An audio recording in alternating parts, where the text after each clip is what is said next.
Hello students, question number 9 from JEE Main 2022, 25 July, shift 2. The question is, let this denotes the greatest integral less than or equal to t, then the value of the integral this dx क्या आएगा ये बताना है। तो basically यहाँ पर periodic function से ये सारे, ये अगर देखा जाए तो इसका पीरियड होगा इसका पीरियड 2 होगा, क्योंकि 2 पाई अपॉन पाई करेंगे तो यहाँ पर 2 जो है इसका पीरियड आएगा। एंड इस फंक्शन के पीरियड की बात करें तो 2 पाई अपॉन 2 पाई यानी कि 1 हो जाएगा। तो बेसिकली जो फर्स्ट फंक्शन है वो पीरियडिक है विथ पीरियड 2 पाई, एंड यहाँ पर ये फंक्शन पीरियडिक है विथ पीरियड इसका है 1। तो मैं दोनों को पहले तो अलग अलग कर लूँगा। ये लिखा हुआ है -3 से लेके 101 and sine of pi x है यहाँ पर का ग्रेटेस्ट इंटीजर है, प्लस है ना dx भी साथ में लिख देता हूँ, एंड प्लस इंटीग्रेशन -3 से लेके 101 और यहाँ पर है e की पावर में cos 2 पाई एक्स है और इसका है ग्रेटेस्ट इंटीजर dx। इस वाले के लिए अगर पीरियड 2 है तो बेसिकली यहाँ पर अगर देखें तो 2 वाले इंटरवल्स अगर कितने हैं ये पता करना है, तो इन दोनों को ऐड कर दो। 101 + 3 डिवाइडेड बाय 2 कर देंगे अगर, तो यहाँ से बेसिकली 52 टोटल इंटरवल्स मिलेंगे। यानी कि इसको मैं लिख सकता हूँ 52 टाइम्स इंटीग्रेशन 0 से 2 में जो भी इसका वैल्यू आएगा वो एक्चुअली सेम आएगा। 52 टाइम्स कर दो उसका, है ना, 0 से 2 वाला, प्लस ये इसका पीरियड 1 है। तो यहाँ पर देखेंगे हम लोग कि ये टोटल कितने इंटरवल्स है। तो यहाँ एक्चुअली है कितने, 1 से डिवाइड करूँगा, मतलब बेसिकली बस इतना ऐड कर दूँ तो आ जाएगा 104। तो यहाँ आ जाएगा 104 टाइम्स इंटीग्रेशन होगा 0 से लेके 1 तक ही होगा यहाँ पर, है ना, और e की पावर में आएगा cos of 2 pi x dx आएगा। अब बस इसको ब्रेक कर लेते हैं फिर से फर्दर। तो ये हो जाएगा 52 टाइम्स 0 से लेके पहले तो मैं 1/2 तक करूँगा, या फिर 0 से 1/2 नहीं होगा, बेसिकली 0 से 1 होगा। तो 0 से 1 में जो अंदर वाला फंक्शन है उसका वैल्यू अगर देखें तो साइन 0 से लेके साइन पाई तक जाएगा, यानी कि इसका वैल्यू जो भी होगा बट उसका जो ग्रेटेस्ट इंटीजर आएगा वो बेसिकली 0 ही आ जाएगा। तो यहाँ पर एक्चुअली 0 dx ही लिख दो तो चलेगा।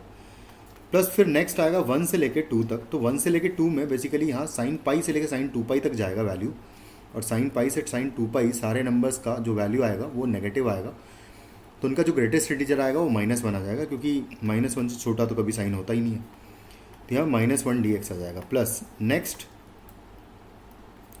जो इंटीग्रेशन उसको भी इसी तरीके से ब्रेक करूँगा मैं, तो आएगा 104 टाइम्स इंटीग्रेशन 0 से लेके 1 और cos ऑफ 2 पाई एक्स की बात करूँ तो यहाँ, या फिर एक काम करते हैं, यहाँ पर मैं 2 पाई एक्स को t पुट कर दूँ अगर, तो बेसिकली यहाँ पर मुझे पता लग जाएगा।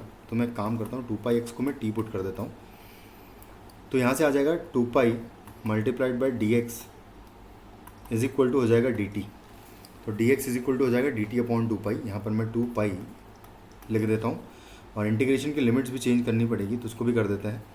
और यहाँ पर आएगा e की पावर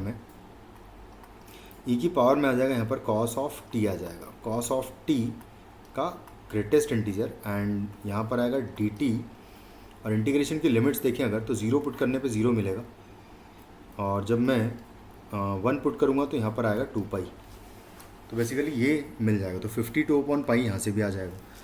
तो यहाँ आ जाएगा 52 टाइम्स जो पहला इंटीग्रेशन है इसका वैल्यू तो 0 हो जाएगा, and -1 into difference of limit अगर करेंगे तो यहाँ से -1 ही आ जाएगा बेसिकली। तो बस यहाँ से जो आंसर आ रहा है बेसिकली पहले वाले इंटीग्रेशन से -1 आ रहा है।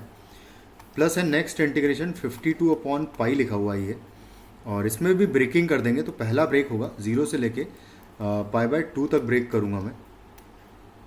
0 से π/2 में ये कॉस जो है वो 0 से 1 के बीच में वैल्यू देगा, यानी कि उसका ग्रेटेस्ट इंटीजर 0 हो जाएगा।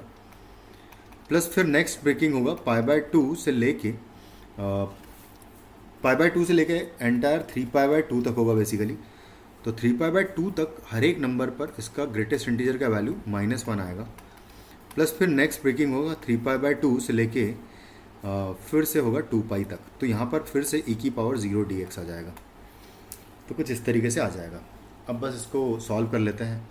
यहाँ तो हो जाएगा -52 प्लस 52 अपॉन पाई और मल्टीप्लाइड बाई ये हो जाएगा 1 और 1 यानी कि आ जाएगा बेसिकली π/2 आ जाएगा ये सिर्फ सिंपली प्लस यहाँ पर e की पावर -1 होगा and into difference of limit आ जाएगा यानी कि 3π/2 माइनस हो जाएगा π/2 प्लस यहाँ पर भी 1 होगा तो डिफरेंस ऑफ लिमिट जो है वो यहाँ पर भी π/2 आ जाएगा बेसिकली।